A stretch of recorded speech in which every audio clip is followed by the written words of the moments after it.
Is my M1 MacBook Pro better than the M2 MacBook Air? I've been using the Air for a few weeks, and here are my results. If you found this video by it being suggested, I do all things related to Apple, the good and the bad. If that sounds like your thing, please go ahead and give this video a thumbs up.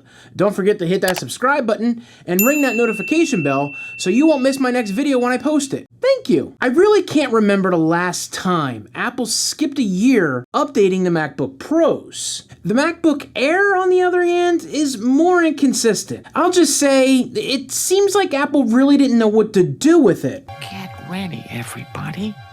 He's about to do something stupid. That was until 2020. Both laptops, Pro and the Air, got the upgrade. What do you mean? The one that soldered everything together on one chip, making it impossible to do upgrades, Mike? Wish you would step back from that ledge, my friend. Well, technically no. I mean, come on. My old Intel 2018 MacBook Pro couldn't be updated. So, yeah, moving on. The Apple-designed M1 chip came in like a wrecking ball. The initial reviews were extremely positive. Yes, there were some issues, but most of the machines were pretty epic. I should know, I had one. That leads me to the next question I have. Now that we've had a couple years with the new Apple technology of silicone chips, how much do we really improve each year? I mean, an increase in power from the Intel chips to today's M2 chips is absolutely mind-blowing. But newsflash, it's not going to slow down. And listen, I'm speaking truly from the heart. I honestly don't know how to grasp that. My age, the mind starts playing tricks. So, I had no idea it was really gonna move at this pace. Yes, I know technology does, but we went from the M-based chip to the Pro, to the Max, to the Ultra in a matter of a year. Apple basically took two Max chips and connected them together. I could talk all day about this, but let's refocus now that we have some history out of the way. So the usual update now looks to be the base M chip, the Pro, the Max, and the Ultra. But for this video, we're just gonna cover the M and the M Pro chip. The base M silicone chip is reserved more for the budget machine. This is the one for the casual user who might do some stuff on the side, but that's really about it. It's mostly for internet browsing, email, videos, you know, all that sort of stuff. The Pro chip gives a little bit more power when it's needed, but most of the time the functions are just like the base M chip. I've learned that the Pro chip is for the person who is no longer the beginner, but now needs something with a little more oomph. The M Pro, or in this case the M1 Pro, is the one that I have in this MacBook Pro. When I first got it, I did some light editing on it, but I kept my larger files to the Mac Studio. However, as time went on, I relied on it to edit the What Happened to Anchor video. It's a 10-minute video with a ton of editing. There were a few minor issues, but it powered through. Now, since then, I have been editing another channel's videos on it, and I'm extremely happy with it. But it's still not a replacement for my studio. For a 2-year-old machine, it's still great. The fact that I was able to get one with the 32 gigs of memory, I think helps a lot. Now, the M2 MacBook Air. I have to say, I am pleasantly surprised with this machine. Like I mentioned in the last video, for 99% of the work I do, this is more than fine. In the first look video, I did say I hadn't edited any videos on my main channel yet. However, since that video was shorter, I gave it a shot. I even edited from the external drive, and while it wasn't perfect, I think it did a pretty great job with this edit. Let's make a little noise here, huh?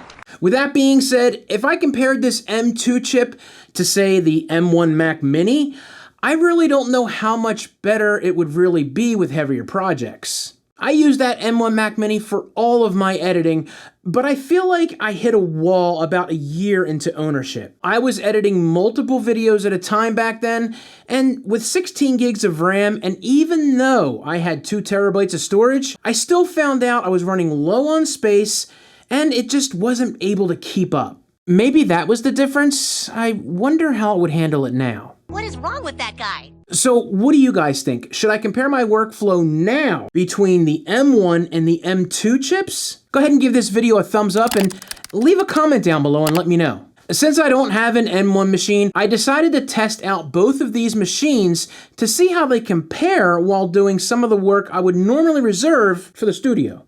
Before I get to what you're probably all here for, I do want to share something that tends to get lost in these kinds of videos when they're viewed weeks, months, or years down the road. I am using this M2 Macbook Air as a brand new machine, and the M1 Pro Macbook Pro is a couple years old. Now, what naturally happens with these devices is they tend to break down as time goes on. Software becomes more demanding. Parts in newer machines become more efficient and powerful. So when I say something is or isn't performing well, it depends on my current setup. Someone else might get a different result altogether. I wish I had all the time in the world to test these things 24/7. I can only share what I experience now, and if I'm using something for a long period of time, I would definitely share it. First thing I do is I say, would you look at this? You know what I mean? Yeah. Now, I've used both these machines on a pretty heavy edit to share with you in this video. Now, I have to say right off the bat,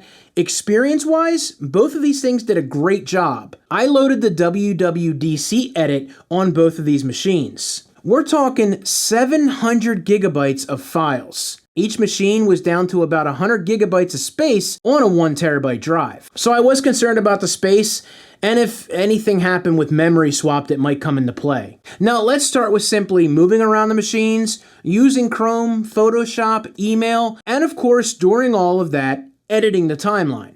I was adding things like the third-party plugins that I use for text, transitions, etc. I feel like both machines did a really good job handling the changes as the machines needed to render out while I was continuing to edit.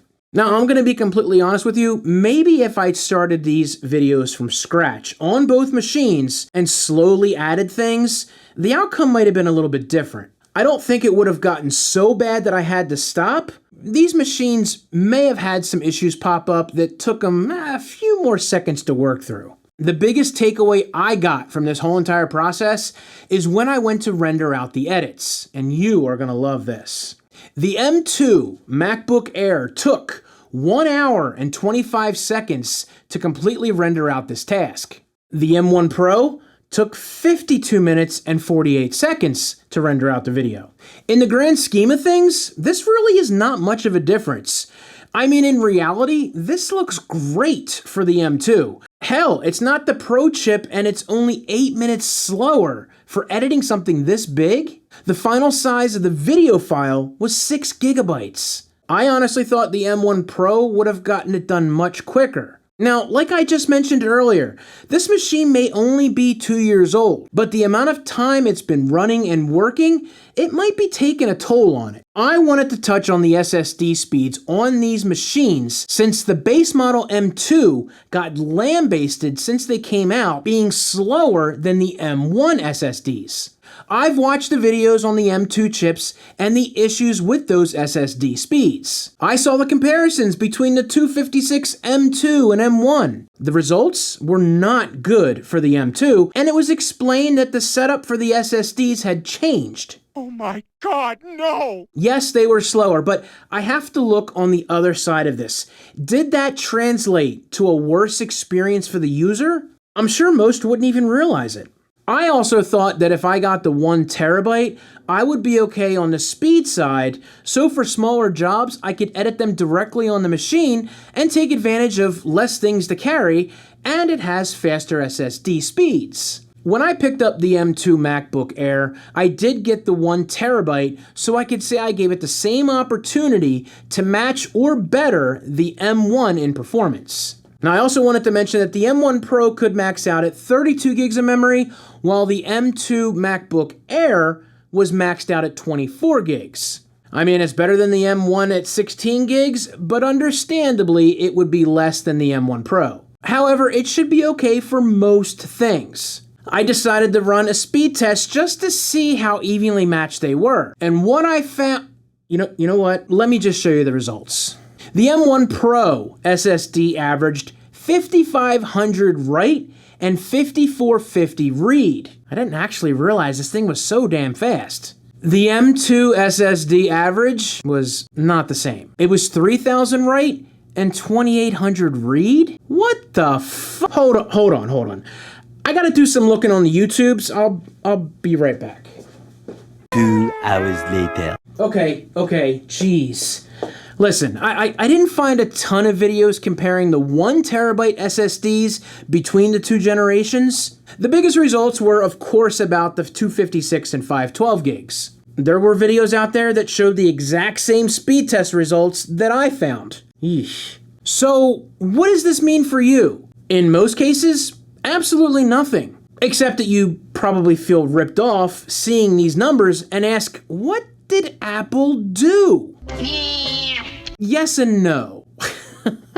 Like I said, most of us will never experience any issue with the way the SSDs are set up. Will it be a little slower? Maybe. Will you notice? Probably not. When the machine gets a little older, I think things might take a little longer and you might notice that. But Apple is setting these machines up to run efficiently. The benchmarks being conducted are pushing these machines to the limit and spitting out a number that lets you compare to other machines and say whoever's higher is better and always wins? That's not always the case, and you know that. Everyone knows that everything but Apple is stupid. If you're someone who is never going to push the machine to its limit, then you will never need the higher spec machine because what you choose will fit in the parameters for what you need it for.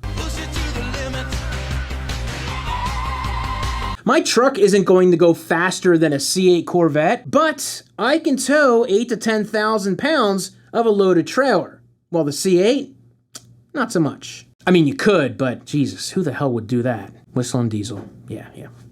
Him.